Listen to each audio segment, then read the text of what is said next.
गांव में संजय और अजय नाम के दो दोस्त रहा करते थे। संजय बहुत ही मेहनती था, लेकिन अजय आलस करके अपने खेतों में काम किया करता था।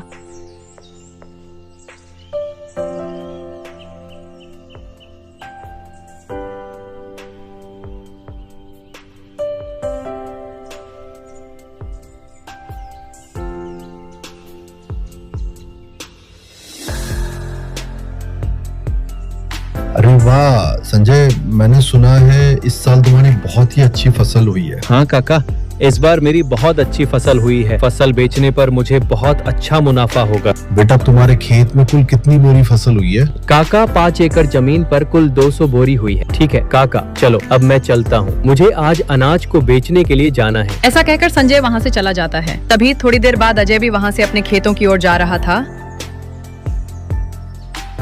अरे अजय बेटा, कहाँ जा रहे हो? काका, खेत में फसल की बोरी आज सुबह जल्दी जाकर मैंने भर दी थी, अब उन्हीं को लेने जा रहा हूँ। अजय बेटा, तुम्हारे पास भी 5 एकड़ जमीन है। हाँ, तुम्हारे खेत में इस बार कितनी फसल की बोरियां हुई हैं? हाँ काका, मेरे पास 5 एकड़ जमीन है और मेरी जमीन पर इस बार 1 एकड़ में 20 बोरियां हुई है, तो 5 एकड़ की 100 बोरियां हुई है। क्यों अजय बेटा, तुम्हारे खेत में 100 बोरी की फसल ही क्यों हुई है?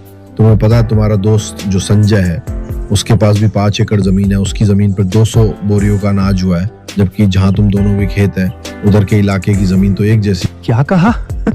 मेरे दोस्त संजय के खेत में इस बार 200 बोरिया की फसल ही है, लेकिन उसने तो मुझे बताया ही नहीं। ठीक है काका, चलो मैं चलता हूँ। फिर शाम को अजय अपनी फसल बेचकर अपने घर लौट जाता है। घर पहुंचकर अजय फसल के बारे में सारी बात अपनी पत्नी को बताता है। तुम होकर अजय, मुझे पता है आपको 100 बोरिया का नुकसान क्यों हुआ है, क्योंकि आप अपने दोस्त संजय की तरह मेहनत नहीं करते, इसलिए आपको 100 बोरियों का नुकसान हुआ है। क्योंकि आपका जब मन होता है आप तभी खेत जाते हो, और अगर ऐसा ही रहा तो कैसे चलेगा? अरे तो भाग्यवान, इसमें मेरी भी क्या गलती है? मुझसे जितना होता है मैं वो सब कर लेता हूँ। अब मुझे तुम ही बताओ, मैं इसके अलावा क्या करूँ? आज आप अपनी जमीन को बेच दो और संजय के पास वाली जमीन को खरीद लो। अगर संजय की जमीन 5 एकड़ है तो आप भी पूरी 5 एकड़ जमीन को खरीद लो। वो संजय से कहो कि अब अपन दोनों पूरे 10 एकड़ जमीन पर साथ मिलकर काम करेंगे और जो भी मुनाफा होगा दोनों बराबर बांट लेंगे। हाँ, तुम ये बात बिल्कुल सही कह रही हो। मैं कल ही संजय के पास जाकर इस बारे में बात करूंगा। और मुझे जहाँ तक पता है संजय मेरी इस बात को टालेगा नहीं। फिर अगले दिन सुबह होने पर अजय अपने दोस्त संजय के यहाँ जाता है। और भाई संजय, कैसे हो तुम? अजय भाई, मैं अच्छा हूँ, तुम बताओ, तुम सुबह सुबह यहाँ कैसे आ गए? संजय, अपन दोनों बचपन के बहुत अच्छे दोस्त हैं, तो मैं सोच रहा था कि मेरी जमीन को मैं बेच दूं और तुम्हारी जमीन के पास ही जमीन खरीद लूं, वो भी तुम्हारी जमीन के बराबर पूरी 5 एकड़। हाँ हाँ अजय भाई, खरीद लो, ये तो बहुत ही अच्छी बात है। मुझे भी मेरा एक अच्छा पड़ोसी मिल जाएगा।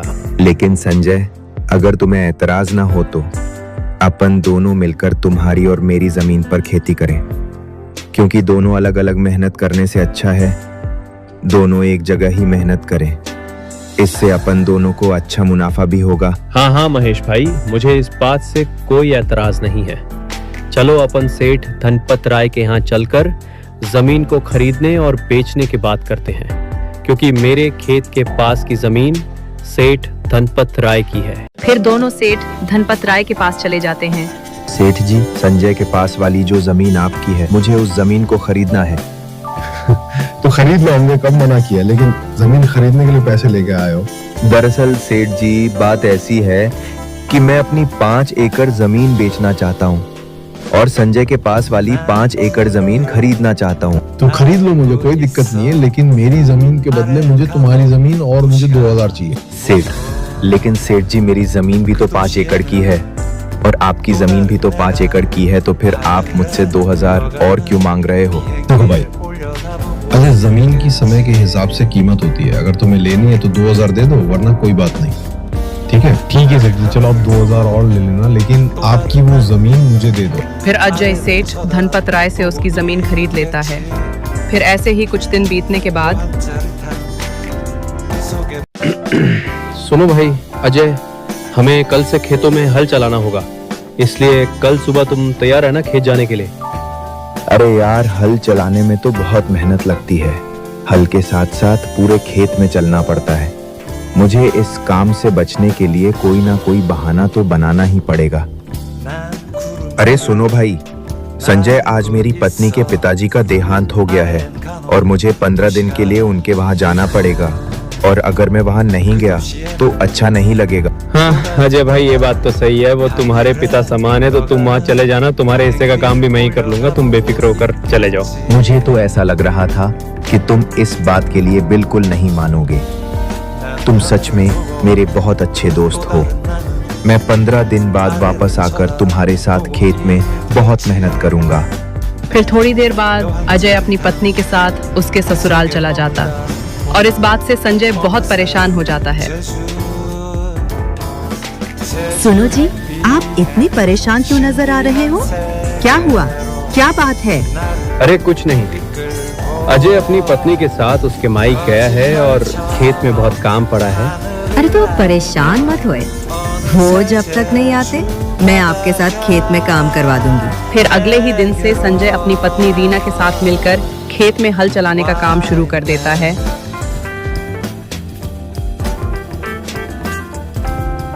फिर कुछ दिन बीतने के बाद संजय अजय की यहाँ जाता है। सुनो भाई अजय, बारिश के दिन चालू हो गए हैं और थोड़ी थोड़ी बारिश भी आने लगी है, तो मैं सोच रहा हूँ अपन दोनों मिलकर बारिश के पानी के जाने के लिए रास्ता बना दें। अगर अपन पानी के जाने के लिए रास्ता बना देंगे तो अपने खेत में बारिश का पानी एक जगह जमा नहीं होगा। अरे लेकिन संजय भाई, मुझे आज बहुत जरूरी काम है। अरे क्या हुआ अजय भाई, इस समय तुम्हें ऐसा कौन सा जरूरी काम आ गया? अरे हाँ, मैं तुम्हें बताना तो भूल ही गया था। मुझे तुम्हारी भाभी को लेकर शहर में डॉक्टर के यहाँ जाना है, क्योंकि 2-3 दिन से तुम्हारी भाभी की तबीयत बहुत खराब चल रही है। ठीक है अजय, तुम चले जाना, मैं यहाँ का सारा काम कर लूंगा। अरे वाह, ये तो मेरी इतनी जल्दी ही बात मान गया। मेरे हिस्से का काम भी करने के लिए तैयार हो गया। दोनों मिलकर खेती बाड़ी करेंगे। ये तरकीब मेरी बिल्कुल सही रही। नहीं तो मुझे अकेले ही खेत में इतना सारा काम करना पड़ता। क्या सोच रहे हो अजय भाई तुम? चिंता मत करो, मैंने कहा ना, मैं यहाँ का सारा कामकाज देख लूंगा। तुम निश्चिंत हो के भाभी को डॉक्टर को दिखा लाओ। वही तो मैं सोच रहा हूँ कि सारे कामकाज तुम्हारे ऊपर छोड़कर शहर जाना मुझे बिल्कुल अच्छा नहीं लग रहा, मगर क्या करूं, जाना तो पड़ेगा ही। फिर अजय अपनी पत्नी को लेकर शहर चला जाता है।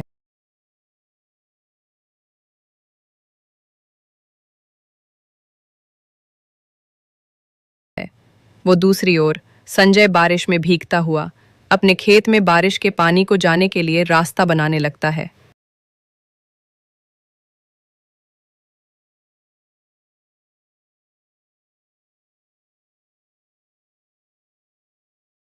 फिर रात होने पर सुनो जी, मुझे ऐसा लगता है जब अपने खेत में कोई काम नहीं होता तो आपका दोस्त अजय घर पर ही रहता है, और जैसे ही आपको खेत में कोई काम होता है वह कोई ना कोई बहाना बना लेता है। मेरा शक बिल्कुल सही है, वो जानबूझकर बहाने बनाता है और शहर चला जाता है। ये तुम क्या बोल रही हो? तुम ऐसा बोलकर मेरे और मेरे दोस्त के बीच झगड़ा करवाना चाहती हो? वो मेरा बचपन का दोस्त है, वो मुझे कभी धोखा नहीं दे सकता। सर, आपको मेरी बातों पे बिल्कुल भी विश्वास नहीं है ना? देख लेना, कुछ ही दिनों में आपको सच का पता चल ही जाएगा। फिर ऐसे ही कुछ दिन बीतने के बाद फसल तैयार हो जाती है। अजय भाई, चलो आज हमें फसल की कटाई करनी है, क्योंकि आज शाम को ही मुझे मेरी पत्नी के साथ शाली की शादी में जाना है, और आज फसल को नहीं काटा तो कल से फसल खराब होना शुरू हो जाएगी। हाँ हाँ संजय भाई, चलो आज अपन फसल को काटकर बोरियों में भर लेंगे। फिर वो दोनों खेत में चले जाते हैं और पूरी फसल को काटकर बोरियों में भर। ठीक है अजय भाई, अब अपन ने सारी फसल की बोरियां तो भर ली, और अब शाम भी हो रही है, तो मैं साली की शादी में जाने के लिए निकल रहा हूं। तुम इन अनाज की बोरियों को बैलगाड़ी में भरकर अपने घर ले जाना। जब मैं कल आऊंगा तो अपन इस अनाज को मंडी में बेच आएंगे। अरे भाई, तुम चिंता मत करो। जब मुझे काम था तो सारा काम तुमने अकेले ही किया था, और अब तुम्हें काम है तो मैं सारा काम अकेले ही कर लूंगा। तुम इस बात की बिल्कुल भी चिंता मत करो, मैं इन बोरियों को बैलगाड़ी में भरकर घर ले जाऊंगा। फिर अजय सारी फसल को बैलगाड़ी में भरकर घर ले आता है।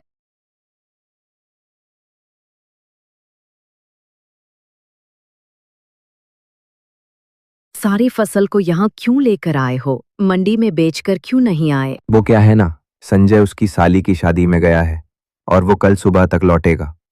उसके आने के बाद ही हम इन बोरियों को मंडी में बेच आएंगे।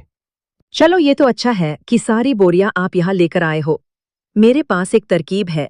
बताओ बताओ क्या तरकीब है और यहाँ फसल को लाना क्यों सही है? देखिए, आपका दोस्त कल सुबह तक नहीं आने वाला और इतने में अपन इन सारी बोरियों को अपने घर की पीछे वाले कमरे में रख दें तो सारी फसल का पैसा केवल अपना होगा। हाँ, ये बात तो तुम बिल्कुल सही कह रही हो, लेकिन अपन संजय को क्या बोलेंगे कि सारी फसल कहाँ गई? अरे इस बात की आप चिंता मत करो। कल सुबह जब आपका दोस्त फसल लेने के लिए आएगा तो बोल देना कि सारी बोरियां घर के बाहर ही रखी थीं और पता नहीं यहाँ से कौन चुरा कर ले गया। बस इतना ही बोल देना। इसमें आपका दोस्त क्या ही कर पाएगा, वो कुछ नहीं बोलेगा। अरे वाह भाग्यवान, तुम कितनी अक्लमंद हो, तुम्हारा कितना दिमाग चलता है। मैं तो केवल खेत में काम करने से ही बच रहा था और तुमने तो सारी फसल को ही अपना बना लिया। वाह भगवान वाह। आप इस काम में बिल्कुल भी देरी मत कीजिए। आप सारी बोरियों को बैलगाड़ी से उतारकर घर के बाहर ही रख दीजिए ताकि गांव वाले भी देख सके कि बोरी आपने घर के बाहर रखी है। फिर अगले दिन सुबह होने पर संजय अजय की यहाँ आता है। अरे अजय भाई, तुमने सारी बोरियां कहाँ पर रखी है? चलो आज अपन उनको मंडी में बेच आते। हाँ हाँ संजय भाई चलो। फिर वो दोनों घर के बाहर जाते हैं। अरे बाप रे, मैंने अनाज की सारी बोरियां तो यहीं रखी थी, कहाँ गई बोरियां? अरे अजय भाई, तुम ये क्या बोल रहे हो? कहाँ है सारी बोरियां? मुझे नहीं पता, मैंने सारी बोरियां कल शाम को यहीं लाकर रखी थी। मैंने सोचा था कि यहीं से सारी बोरियां उठाकर अपन दोनों मंडी में बेच आएंगे, लेकिन अब क्या करेंगे? अपनी सारी बोरियां तो चोरी हो गई। क्या अपनी सारी अनाज की बोरियां चोरी हो गई? हाँ, ये चोरों का ही काम है, नहीं तो यहाँ पर रखी हुई बोरियां भला कौन लेकर जाएगा? अजय भाई, तुमने ये क्या किया? पूरे 6 महीने की मेहनत को तुमने चोरों के हाथों में सौंप दिया। मुझे तुमसे ये उम्मीद नहीं थी। अरे संजय भाई, ये तुम क्या बोल रहे हो? तुम तो ऐसे बोल रहे हो जैसे उस फसल में तुम्हारे अकेले का ही हिस्सा था और मैंने चोरों को जानबूझकर वो बोरियां जिसे हाथ में दे दी हो। उस फसल में मेरा भी तो हिस्सा था, नुकसान मेरा भी तो हुआ है। हाँ, ये बात भी बिल्कुल सही है। चोर अपन दोनों का ही हिस्सा लेकर गए हैं। अपन दोनों को ही बहुत बड़ा भारी नुकसान हुआ है। चलो ठीक है, अब मैं अपने घर चलता हूँ। ऐसा कहकर रामू वहाँ से अपने घर चला जाता है। क्या हुआ जी? आप इतने उदास क्यों नजर आ रहे हो? फिर संजय अपनी पत्नी को सारी बात बता देता है। अरे तो कोई बात नहीं, आप चिंता मत कीजिए। अभी खेत में काम करने के लिए काफी समय है। जब तक आप अपने घर के बाहर वाले आंगन में सब्जियां लगाकर उन्हें बेचने का काम चालू कर दो। हाँ, तुम ये बात बिल्कुल सही कह रही हो। मैं तक ऐसे ही हाथ पे हाथ धरा बैठा रहूंगा। घर बैठे रहने से कौन सा मुझे बैठे बैठे पैसा मिल जाएगा। फिर संजय सब्जियां लगाने के लिए अपने घर के बाहर के आंगन में खुदाई करने लगता है। तभी खुदाई करते करते उसे एक मटका दिखाई देता है। अरे ये तो सोने चांदी से भरा हुआ मटका है। ये तो मेरा अच्छा भाग्य है। अगर मेरी फसल चोरी नहीं होती तो मैं कभी यहाँ सब्जियां नहीं लगाता, वो ना ही यहाँ जमीन पर खुदाई करता। अगर इसमें से एक सोने का सिक्का भी बेच दिया तो मेरी फसल के बराबर मुझे पैसे मिल जाएंगे। फिर संजय अंदर जाकर सारी बात अपनी पत्नी को बता देता है। यह सब भगवान की ही कृपा है, क्योंकि आप बहुत मेहनती इंसान हो।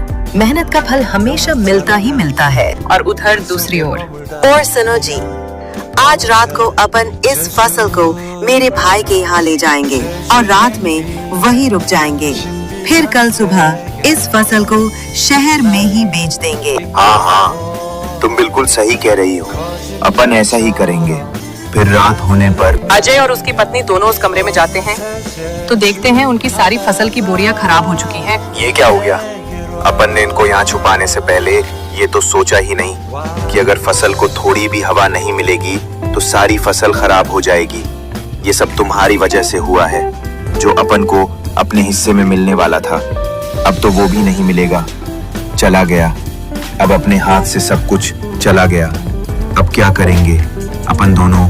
हमारा सब बर्बाद हो गया। अब तो दोस्तों, हमें इस कहानी से यही सीख मिलती है कि हमें कभी भी किसी के साथ बुरा नहीं करना चाहिए, क्योंकि बुरा करने वालों के साथ बुराई ही होता है।